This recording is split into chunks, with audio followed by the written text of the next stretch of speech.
Jonny, much appreciate you giving up your time. Can you give us a little bit of your sporting background? Obviously, rugby's been your #1 sport, but I guess going back to your childhood, what other sports? I played everything. I tried to get involved in absolutely everything. So I was playing tennis, basketball, cricket, rugby, obviously, from about the age of 4. Anything that involved the ball, anything involved running around, especially anything that involved being in the team, I actually loved. So I kept doing that all the way through. Played cricket a bit further to a level, played tennis a bit further to a level, but then quickly realised that rugby was always where my heart was and stuff like that. What, I guess then, what sort of influences as a young kid coming through? Who influenced you, what influence it had from your parents, coaches, school? Parents and family in general was for me the main one. I've got a brother just a year and a half older than me, and because we were always involved together, all the sports we did, that and my mum and dad were kind of my huge support base. Good coaching at schools as I went along was a major influence, and then I guess like anyone I aspired to be like the guys I was watching doing it at the highest level. You know, my dad, my brother played with me at Newcastle, Falcons professional. My dad was a good rugby player, and I aspired to these guys and inspired to get to the highest level. But that support base for me was started with family, and then it's grown into teammates, and I guess to be honest, it's been the most important thing. Yeah, and self-discipline is obviously a big thing for you. Is that something that was ingrained with, or you picked up yourself, or you sort of picked up from other people? I learned a lot of the value systems from good team sport like rugby, cricket, basketball, these sort of things. I learned a lot of those value systems growing up as I went, but to be honest, a lot of that was instilled in the family. That's how we work as a family. We are a team, and that's how we operated. And in sport, I saw a huge part of playing team sports responsibility and stepping up, taking doing your role and doing it for the other guys around you. To be honest, the whole thing though, when you talk about the self-discipline, has been driven by a massively obsessional streak, which is probably slightly more on the abnormal side, which has been hugely positive plus for me, as well as negative at times. But for the most part, it's been something that's stuck me to doing hopefully the right things and doing it for the right reasons. Yeah. So I guess when you sort of realised that rugby is your goal, but also is your career, what sort of steps did you take, or how did you adjust to sort of playing against your schoolboys for fun and then obviously turning into a career? I don't know, I think I always had in my head that whenever I was running around the field with the ball, even when I was very, very young, I always pictured myself at the highest level, doing that, being a certain player and trying to do this, but also from a skill point of view as well. I always wanted to do everything perfectly, whether it be kick with this foot, kick with that foot, whether it be pass with this hand, that hand, whether it be do this or whatever it was. I always aspired to do it absolutely perfectly. If I didn't, it would wind me up like mad. But then when things did get more serious at 15, 16 years old, that's when the external pressure comes in a bit more, and it's a tricky time. Yeah. But it's everyone. You can prepare people for that journey, but the journey is individual and it's different for everyone. You have to find your own way through your personality into dealing with the fact that there are expectations. If you don't meet certain levels, if you don't do things right, then there are repercussions and consequences from that. But the key is that should never impact what's happening beforehand in terms of the enjoyment of the game, the desire to get better, and the desire to keep moving forward and learning. Yeah. When you obviously your time at Newcastle, what attracts you to a club? Why do you sign for a club? And I guess the nature of that question is, for a young kid, male or female, choosing their sport once they leave school, if they want to make a career as a professional athlete, what do they look for in that club? I think you've got to look for good values. You've got to be someone of good values yourself, and you've got to look to go somewhere with good values. That means that support is not a conditional thing. Support from a club isn't conditional, and your support to a club isn't conditional. It isn't based on whether or not I am playing this weekend, whether or not they are keeping me at the end of the year, whether or not I'm the top starter for them, or whether I'm playing international at the same time, whether I'm on the marketing posters, or whether I'm none of these things actually matter. Support is support, and if you can find a club that offers you that, offers you opportunities, but the fact that underpins it with like I said, an unconditional kind of sort of safety net almost, just and a drive to get you better and as good as you can be. That's the key, and I think that for me has always been what I've looked for, because that's ultimately what you look for on the field as a team. And unless you have that behind the curtain, if you like, with the rest of the guys, then it's never going to work. So ultimately, you have to find out about where it is the places you're looking to go, find out how they work and how they operate. But again, it starts with yourself. Yeah. If you want to see that change, you have to be it yourself, and that means that you have to start by saying, I'm here to do whatever I can for the rest of these guys. I'm not here to to earn a ton of money and then do one at the end, or I'm not here to pick up some trophies and get my photo in the paper. You're here to get better and help those other guys around you. That's great. What are the challenges then, I guess, that you saw as coming through to achieving your goals? And then what are those similarities that you see kids of today facing?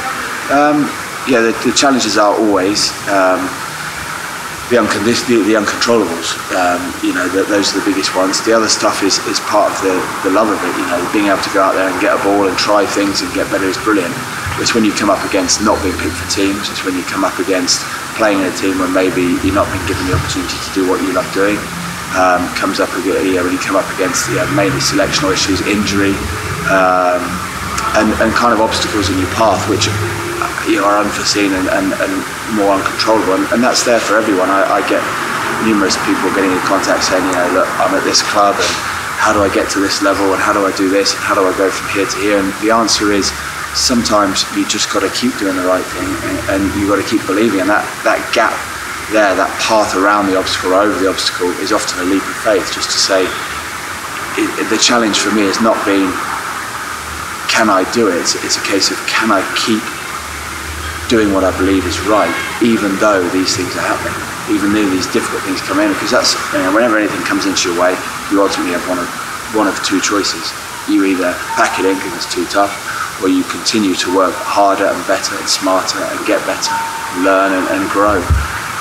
One of those will ultimately lead to a destination, and one of them will lead to another, and one of them will get you near enough to where you want to be. One of the things you say there in terms of when things do come along, a lot of the kids come along and they get approached by agents, and particularly younger and younger these days. Have you had an agent or a management company, and how have you sort of worked with them? How do you decide on who's right for you, and what sort of advice would you have there? I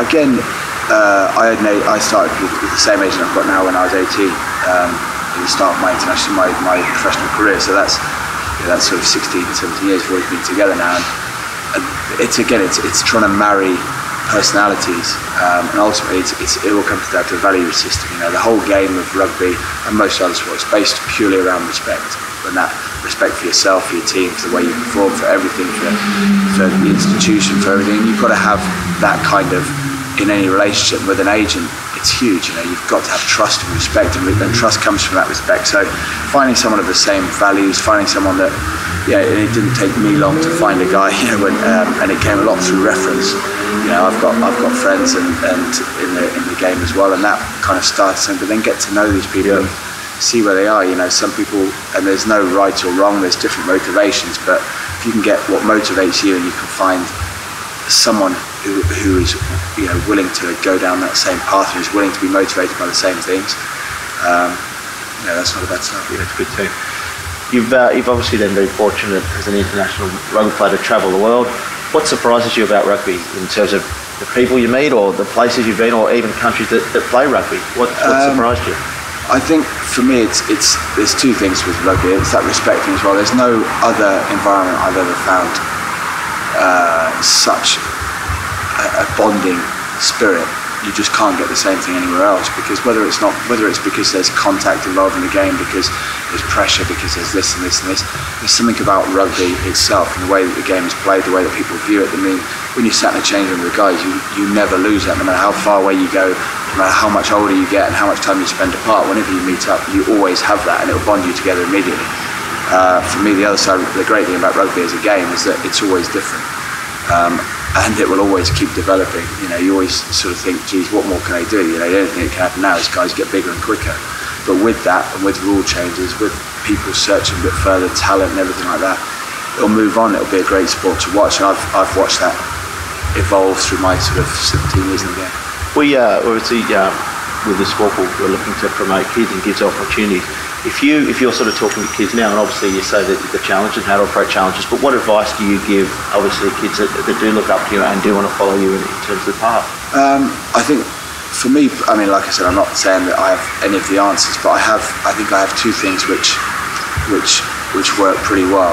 One is that you've got to keep trying to get better every day, and you've got to enjoy doing it as well. If the enjoyment falls out of it, then it's not the right thing for you. You've got to keep doing whatever you can to get better every day, and with that there'll come an enjoyment which is so much better than hanging out with your mates. It's an enjoyment which is deeper and lasts for much more fulfilling. The second thing is to, like I said, is to respect others, respect the game, and to understand that rugby works as a team game.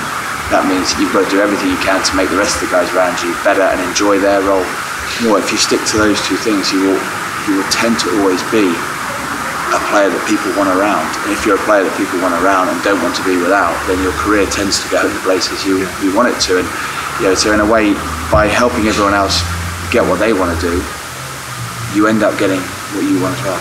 So I asked this to a couple of guys the other day. 13-year-old Jonny Wilkinson sitting down, and you obviously know that as a hindsight decision, but what advice do you give him? Is it similar what you just said in terms of stay focused and work on your game? And I think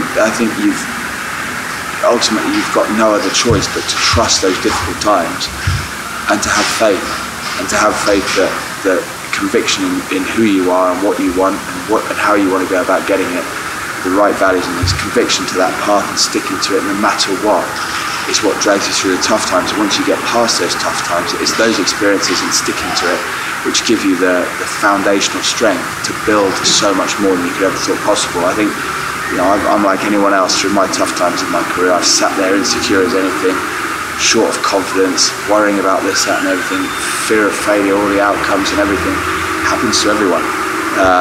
The key is to understand that you've got a decision in that. The decision is to keep fighting, keep getting better, and to keep at that difficult time. The light there is so much brighter than it.